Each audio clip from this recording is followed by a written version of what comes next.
Sean bienvenidos al último día de la semana de concienciación de los trastornos de la conducta alimentaria No es por la comida, proyecto impulsado por estudiantes de la carrera de Psicología Área Básica y Psicología Clínica. Este proyecto surge como respuesta ante la necesidad de generar conciencia, desmitificar creencias erróneas y promover hábitos de autocuidado desde una perspectiva de salud integral referentes a los TCA. Dicho proyecto tiene por objetivo promover la concientización sobre los trastornos de la conducta alimentaria TCA, fomentando el autocuidado, el respeto por la diversidad corporal y el trabajo interdisciplinario. Demos inicio a la última jornada de este ciclo de charlas, el cual lleva por título ¿Por qué un abordaje no centrado en el peso en la intervención de un TCA? Para ello conozcamos a la disertante de hoy, la licenciada Adriana Vargas. Es licenciada en Nutrición por la Universidad del Norte, especializada en trastornos de la conducta alimentaria por la Universidad Favaloro Buenos Aires, Nutrición Clínica y Enfermedades Metabólicas por la Universidad Favaloro Buenos Aires. Cuenta con certificaciones internacionales en alimentación intuitiva y asesoramiento nutricional para trastornos alimentarios y alimentación informada en trauma del Instituto de Psicología de la Alimentación. Bienvenida. Gracias por la presentación, gracias por la invitación y comentario un poco a esa presentación porque soy la profesional que necesité en mi adolescencia. Para comenzar, todos son estudiantes de psicología, hay algún psicólogo, psicóloga presente, son todos estudiantes todavía. Bien, genial, para entender un poco. No sé qué le pasó ahora. Se bloqueó la pantalla. Bueno, mientras que se activa la pantalla, yo quiero sondear un poco, porque como profesional de la salud, en el futuro va a ser súper importante que siempre quieren trabajar con personas que tienen temas alrededor de la conducta alimentaria y no también. Nosotros necesitamos ver y evaluar cómo está nuestra propia conducta alimentaria, cómo está nuestra relación con el cuerpo o con la imagen corporal. Y yo les voy a hacer como una serie de preguntas. Ustedes, si quieren, pueden irse dando a nivel mental. ¿Clasifican la comida en buena o mala? ¿Sienten o sintieron culpa después de haber comido de determinada forma? ¿Recurrieron a dietas para pérdida de peso? ¿Ocupan más de un 5 o ocuparon más de un 5 o un 10% de racional de pensamiento acerca de lo que tengo que comer, lo que no puedo comer, la culpa que siento, desde que me despierto, porque me acuesto, si ya comunicaron con el almuerzo, entonces en la cena no, etcétera, etcétera? Si ocupan más de un 5 o 10%, ya es demasiado espacio mental, más que el que deberíamos de tener. Porque una persona que tiene una relación neutra o sana con la comida y su cuerpo no ocupa más de ese espacio. Si es que se sintieron identificados con alguno de estos ítems, probablemente hay temas en cuanto a la forma en cómo se están relacionando con la comida y con el cuerpo. Muy bien. La idea de hoy es entender por qué un enfoque no centrado en el peso a la hora de abordar el TCA. Pero me parece importante entender qué es un enfoque centrado en el peso. Un enfoque centrado en el peso es el que conocemos como norma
efectos colaterales casi siempre es el rebote de peso, el estigma alrededor del peso y los trastornos de la conducta alimentaria y la mirada que tiene un enfoque centrado en el peso, que es que el aspecto nutricional es lo único y principal.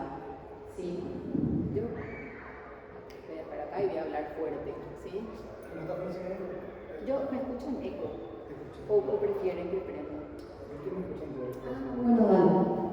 Bueno, entonces, el problema que existe con este enfoque es que parte de la premisa de que el peso y la enfermedad están relacionados de forma lineal.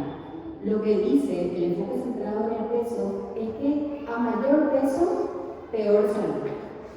Inclusive, recuerdo súper bien, una de las personas que los acompaño me contaba una anécdota. Al terminar un proceso con una psicóloga, venía muy frustrada y con mucha tristeza ella, porque después de un año de estar siendo acompañada por esta profesional, porque ella se fue con tanta problemática que tenía alrededor del cuerpo y de la comida, la psicóloga decidió cortar su acompañamiento porque no estaba viendo cambios físicos en la persona. Entonces le dijo: mira, yo no estoy ayudando de una forma adecuada, este proceso no está llegando a buen puerto, solamente por lo que sucedía con el cuerpo. ¿Sí? El enfoque centrado en el peso, cuando el enfoque está centrado en el peso, se enfatiza en la responsabilidad personal de elecciones saludables en el estilo de vida y en el mantenimiento del peso. ¿A qué se refiere esto? Que es como, acá no se considera los costos de vida, como las políticas con respecto al acceso a los alimentos. Es como el que no come sano es porque no quiere, ¿sí? Y deja de lado todos estos criterios que también son importantes. O una mamá soltera que llega con lo justo y tiene todo un día de trabajo laboral y otra vez se tiene que hacer cargo de la comida de los hijos de ella. Y estamos exigiendo o estamos asumiendo desde un enfoque centrado en el peso saludista que no está haciendo lo suficiente. El enfoque centrado en el peso genera estigma porque hace creer que las personas gordas están enfermas y que podrían evitar ser gordas si se esforzaran lo suficiente, aun cuando no hay evidencia de esto. ¿Sí? El 95%, esto ya vieron en las charlas que tuvieron a lo largo de la semana, que el 95% de las personas que intentan un proceso de pérdida de peso vuelven a recuperar otra vez todo bueno. Y además, el enfoque centrado en el peso quita la esperanza de alcanzar la salud a la persona. Esto es muy frustrante porque hace que acudan a buscar menos ayuda y asumen de que son ellas las que están fallando. ¿Por qué el enfoque normativo o el enfoque puesto o centrado en el peso no es efectivo?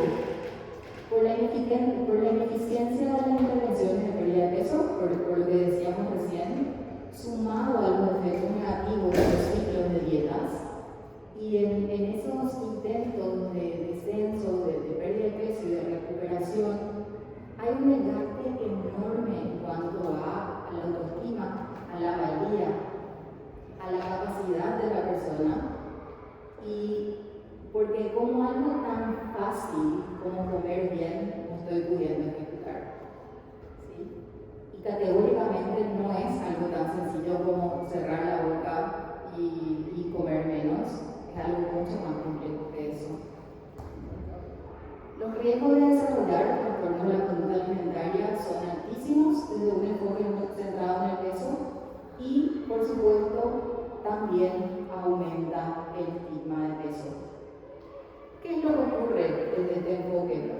Se hizo una revisión, una meta-revisión, en donde se evaluó 242 estudios, donde se vio que en todos estos estudios, a mayor estigma hay. Cuanto más asumimos que la persona no se cuida porque no tiene voluntad, cuanto más asumimos que la persona, de acuerdo a su tamaño corporal, come de tal manera o se cuida de tal manera, hay mayor restricción en la persona, mayor cantidad de atracones y mayor deseo de búsqueda de delgadez. También se vio que solamente un 3% de las personas que hacen dieta logra mantener esa pérdida en un proceso de un periodo de 5 años. Y en anorexia atípica, que la anorexia atípica tiene todos los criterios diagnósticos de la anorexia convencional, solamente que no tiene el criterio de bajo peso. Y mantener el peso suprimido por debajo del set point o el rango de peso para el cual la persona está programada y predestinada a tener a lo largo de su vida, mayor probabilidad hay de que no solamente se activen los trastornos de la conducta alimentaria, sino que también se incrementa la posibilidad de bulimia y trastorno del carbono. Muy bien. Entonces, con música de fondo, pasamos a tratar de entender qué es un enfoque no centrado en el peso. ¿Cuál es la meta principal de este enfoque? Buscamos cultivar conductas y bienestar integral a nivel físico, emocional, social. Se ve a la salud como multifactorial y no se define por el número. Además, se busca el abordaje del enfoque no centrado en el peso, se basa en lo que es la alimentación intuitiva, el movimiento placentero y más el trabajo de imagen corporal y autocompasión. ¿Y cuáles son los indicadores de progreso si es que no son el peso? Bueno, las conductas, la relación con la comida, los biomarcadores, o sea, los análisis de sangre y los factores también psicosociales. Puntualmente los que están relacionados a la imagen corporal. ¿Cuáles son los beneficios? Hay menos rebote, o sea, hay mayor estabilidad de peso a lo largo del tiempo, mejora de autoestima, hay mucho menos riesgo, mucho menos porcentaje de depresión y ansiedad, y además ayuda a prevenir las recaídas. Les traje el espectro de la conducta alimentaria porque me parece súper importante entender que muchísimas veces en este espectro, de un lado, ¿vieron este espectro en alguna de las charlas o no? ¿No? Bien. De un lado del espectro están los TCA, los trastornos de la conducta alimentaria. Y del otro lado del espectro está lo que es la alimentación intuitiva, que es a lo que hoy llamamos una buena relación con la comida, ¿sí?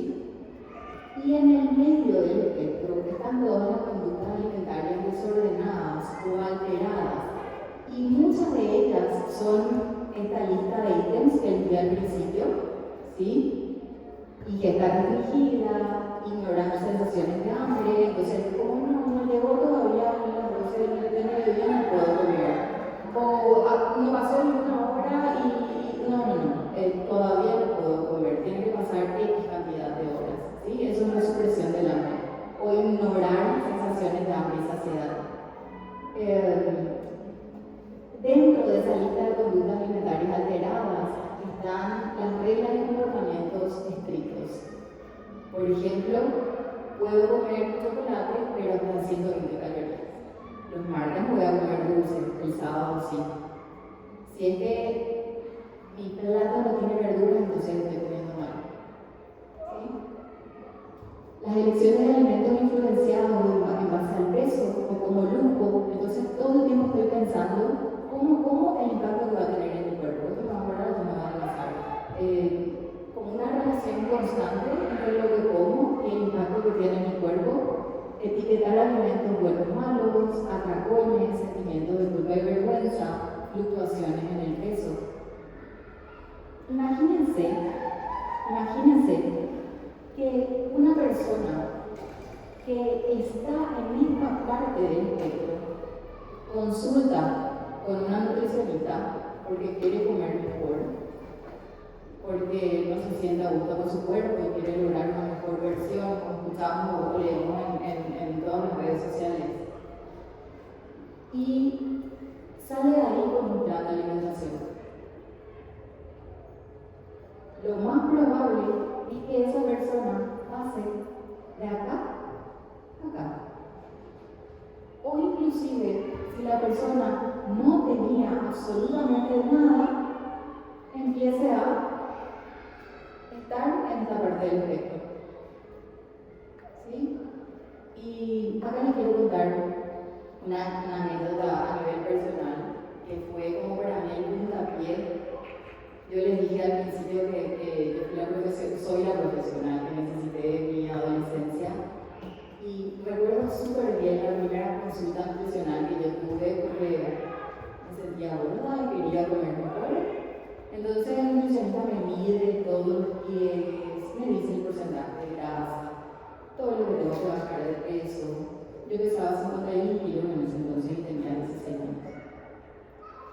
Ese Nutri me entrega un plan de alimentación balanceado con L, que me dejaba dormir en la mesa del horno los sábados. Entre líneas, en mi mente adolescente, que yo dije, este hombre dice que yo tengo razón, estoy gorda, tengo que bajar de peso. Validó mi satisfacción corporal. Y es el punto de partida para empezar a hacer esa asociación de la comida como un medio para alcanzar el cuerpo. Y ese cuerpo idealizado que iba a venir con sensación de suficiencia, confianza, todo lo que hay detrás del deseo detrás del deseo. Entonces, necesitamos entender que muchas de estas conductas alteradas y desordenadas están promovidas por el enfoque centrado en el peso y hacen mucho daño a la manera como nos relacionamos con la comida y con el cuerpo. Y está visto y está estudiado que hay un porcentaje altísimo de personas que consultan para perder peso que ya tienen conductas alteradas con la alimentación. ¿Sí? Y un poco lo que me pasó a mí a los 17 años, yo tenía conductas alteradas, se me activaron las conductas, pero es a partir de ahí donde se empieza a asociar el valor como el valor de la persona determinado a cómo luce. La comida se cataloga como buena o mala. Está la dieta de la norma, es la manera en la que se aprendió a cuidar y encima la delgadez salada. ¿Qué es la gordofobia? ¿Y por qué sale este tema hoy? Esta es una definición de Birgit Tovar. Ella es una activista estadounidense y ella describe a la gordofobia como una forma intolerante de discriminación que dice que las personas gordas son inferiores física, estética, intelectual y moralmente, además de que su salud es inferior. Es decir, es un sistema de creencias que establece que las personas delgadas, solo por ser delgadas, son más atléticas, bonitas, inteligentes, buenas y saludables que las personas gordas. Esta es otra definición de gordofobia. ¿Y cómo impacta a las personas? ¿Cuál es la relación que tiene la gordofobia con los trastornos de la conducta alimentaria? Normalmente estamos huyendo de aumentar de peso o queriendo salir de ahí constantemente. Porque la persona que no cumple con todos los criterios o que está, digamos, con los criterios dentro de el estigma de peso, sufre todas estas cosas. Entonces nadie quiere llegar a ese lugar. Y es una forma de discriminación súper validada. Y eso necesita ser cambiado porque afecta a la salud física y mental de las personas. ¿Sí? La gordofobia duplica el riesgo de 10 años de carga alopática, ¿sí? Relacionada a la morbilidad y la mortalidad. ¿Qué es la carga alopática?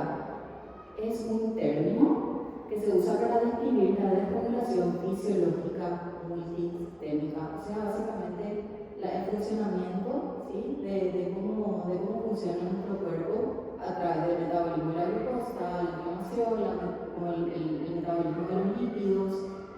Todo eso empieza a funcionar de una manera menos eficiente. ¿Sí? El estigma de peso y los trastornos de la conducta alimentaria. ¿Cómo afecta el estigma de peso a los TCA? Hay un montón de diagnósticos no hechos porque creemos, por ejemplo, que las personas con corporalidad grande tienen trastorno por atracón y que si una persona delgada, no, entonces no tiene trastorno por atracón y le seguimos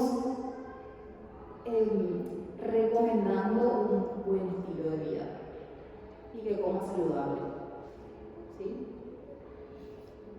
Se asume que las personas de mayor peso no necesitan recuperar el peso atravesando un trastorno de la conducta alimentaria. O, por ejemplo, cuando la persona ya llegó a un rango de peso de índice de masa corporal normal o inclusive alto, ya se le empieza a recomendar planes de alimentación o inclusive pérdida de peso. Cuando se asume que las personas con un peso más alto no necesitan orientación sobre el plan de comidas, pero pueden pasar directamente a la alimentación intuitiva sin entender de que hay un trabajo que hacer con respecto a la relación con el cuerpo, la imagen corporal, la relación con la comida. Y además, a expensas del estigma de peso, se promueven conductas restrictivas y comportamientos dietantes en personas con trastornos de la conducta alimentaria. Porque obviamente uno de los mayores miedos y que está mucho más intensificado que las personas comunes, digamos, sin TCA, es el miedo a engordar.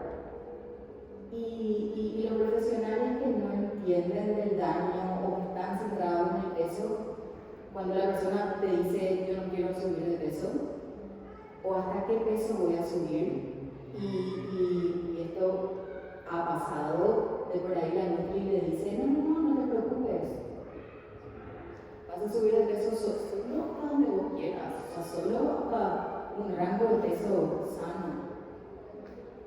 Y eso es sumarnos al miedo del deseo. Y lejos de ayudar, hace muchísimo mal. ¿Cómo se ve la gordofobia en un tratamiento de TCA? Cuando, por ejemplo, estas frases que son extraídas de consultas psicológicas, nutricionales, aquí venimos a buscar equilibrio, tranqui, no vamos a ir a extremos, no vas a engordar. Trabajaremos la relación con la comida, por añadidura va a venir el descenso de peso. Y esto no siempre es cierto, porque el seco es el rango de peso que está preestablecido genéticamente, así como yo hoy día tengo 1,61 y calzo 37, mi rango de peso y el rango de peso de ustedes está preestablecido genéticamente para distintas etapas de su vida, siempre y cuando estemos en la parte del espectro en donde tenemos una relación sana con la comida. ¿Sí? No tengas a mano ninguna comida que no puedas controlar. Entonces le digo a una persona, por ejemplo, que tiene un trastorno por atracón. Entonces era entrar a comprar galletitas, no compres dulces, ambiente seguro. Cuando necesitamos entender que el atracón es el síntoma, no es el problema. El atracón es la fiebre de doble infección. Y lo que se debe abordar son las causas. Y la restricción nunca va a ser la respuesta y la solución a los atracones. Si comes de más, no es hambre, es antojo, es ansiedad. Más todavía, ¿por qué es problemático? Porque personas que viven en un estado de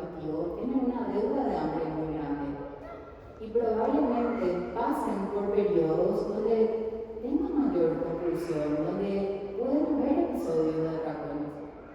Y la persona a veces, no solamente la persona, sino que el cuerpo necesita volver a tener la certeza de que no va a volver a pasar por esos estados de hambruna. Y que el hambre y la restricción no solamente son físicas, el hambre también es mental. Una persona que está restringida en lo casi único que hace es pensar en comida. Porque si yo les digo, no piensen en un oso blanco, ¿en qué están pensando? Exacto. Y esa hambre mental genera deuda de hambre y por eso hay mucha confusión. Por eso hay una sensación de pérdida de control muchas veces. ¿Sí? Cuando aprendas a amarte, ahí te vas a gustar. O sí, baja de peso para quererte y para entonces sentirte bien. Sabemos que la imagen corporal nada tiene que ver con el cuerpo y todo tiene que ver con la mente. No hay peso que sea suficiente cuando no hay una buena imagen corporal. Bien. Y esta es una de las cuestiones que para mí es súper importante que entendamos, que la conducta alimentaria no se ve en el aspecto físico. La conducta alimentaria es parte de la consulta y no se ve a simple vista. No podemos asumir cómo una persona se alimenta, se mueve o se cuida en base a su tamaño corporal. Y es importante indagar la relación de la comida que tiene la persona, porque eso va mucho más allá de lo que se ve. Para que entendamos un poco por qué el abordaje centrado en el peso. El abordaje centrado en el peso es justamente eso, es entender que la conducta alimentaria se ve a expensas del tamaño físico. Y solamente 1 de cada 17 personas con trastornos de la conducta alimentaria se presenta con un índice de masa corporal bajo. El índice de masa corporal que está por debajo de 18.5 está catalogado como bajo peso. Y solo 1 de cada 17 realmente está por debajo de ese número. 1 de cada 3 personas con anorexia no se ve demasiado flaco, pero es igual de vulnerable y tiene lo mismo que ellos.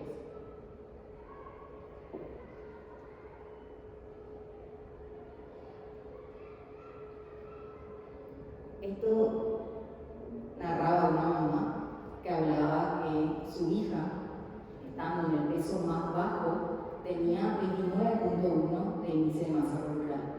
Ella estaba por encima o estaba en un rango de peso normal. Nuestro médico nos dijo, no está en un peso anoréxico. Actualmente tiene un índice de masa corporal de 31.6 y ya está catalogado, imagínense, como una persona obesa. ¿Sí?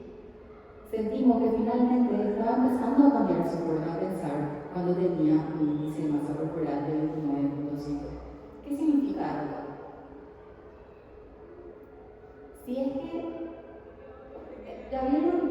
llegaron a ver el tema de por qué asumir que una persona, por qué el diagnóstico de la obesidad es algo que no cuadra, digamos, a patología. Ok, bueno.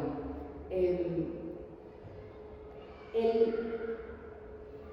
diagnóstico de obesidad patologiza todos los cuerpos por arriba con un índice de masa corporal 29. Se asume que si yo estoy en un índice de masa corporal mayor a 29, estoy enferma.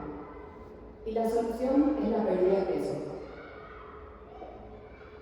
Y es tremendamente problemática porque vimos que la salud no solamente tiene que ver con el peso, sino que tiene que ver con mi salud mental, la forma como me relaciono con la comida, tiene que ver con mi análisis, tiene que ver si es que yo estoy atravesando un trastorno de la conducta alimentaria.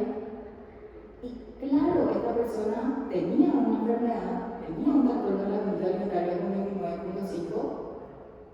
que no tiene que ver con lo que se asume que es una persona obesa, que come mucho, que no se cuida. Una persona con un trastorno de la conducta alimentaria está en una dinámica restrictiva. ¿Qué pasa si es que a esta persona le damos las mismas indicaciones que le daríamos a una persona sin TCA, asumiendo que está en el rango de obesidad? ¿Cuán complicado eso es? Y los TCA sí tienen un altísimo porcentaje de mortalidad. ¿Sí? Es súper importante psicoeducar a las personas con las que estamos con respecto a justamente esta cuestión, porque sabemos que un alto porcentaje de personas que desarrollan un TCA tienen una imagen corporal alterada. Y no solamente nosotros como profesionales necesitamos entender que la imagen corporal es la suma de mis creencias, percepciones, sentimientos con respecto a mi cuerpo, que no tiene que ver con cuánto peso.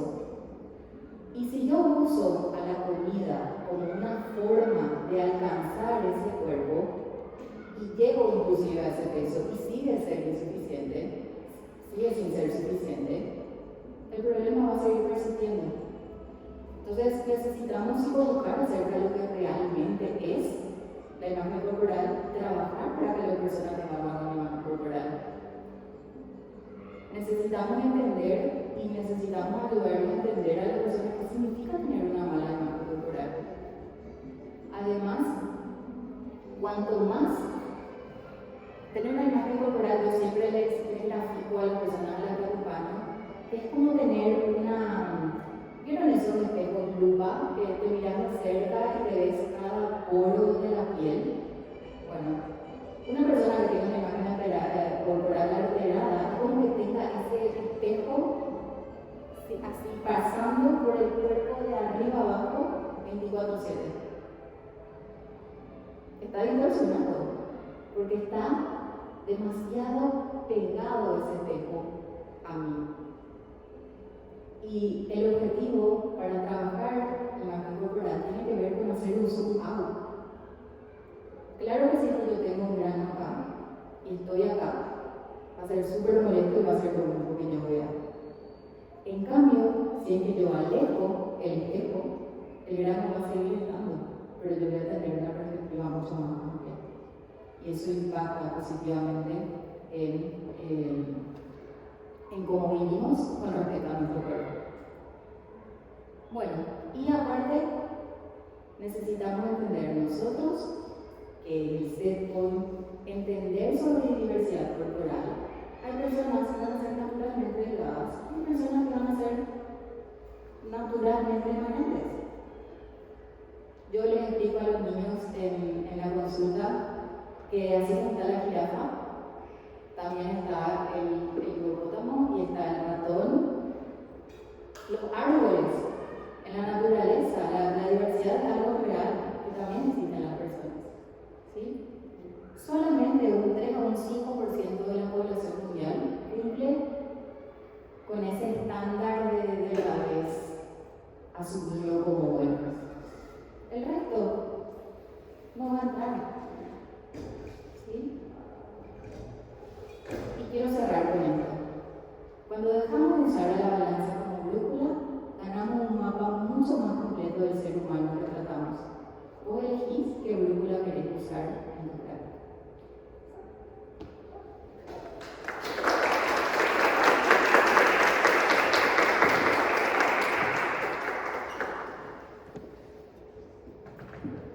¿Tenemos preguntas?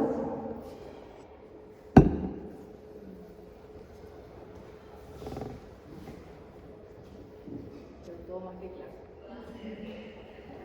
Gracias, licenciado. Convocamos al licenciado Pedro Cáceres, coordinador de Psicología Clínica, para hacer entrega del certificado en agradecimiento a la disertante.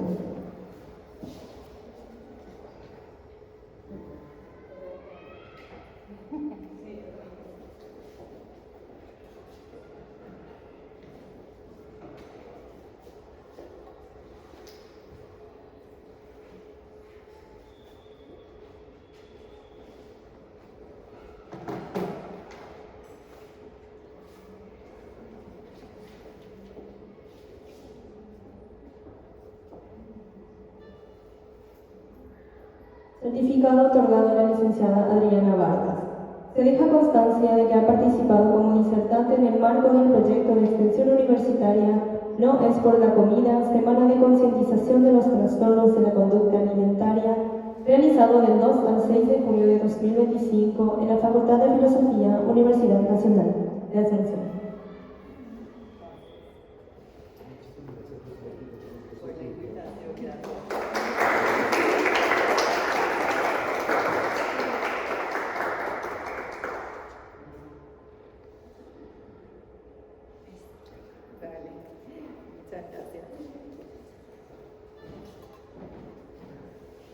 Convocamos a la licenciada Kiara a darnos unas palabras de cierre en carácter de encargada del proyecto.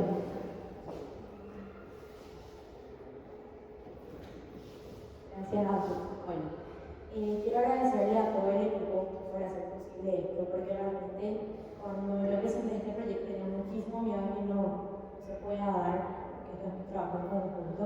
Y le agradezco a todos los visitantes que se prestaron para venir hoy, que nos dieron su tiempo y su conocimiento. Gracias a hoy por venir. Así que estoy muy agradecida. Y me gustaría convocarles para sacarnos una foto. Entonces, para avisar a los compañeros que vengan, nos sacamos una foto con la licenciada Adriana.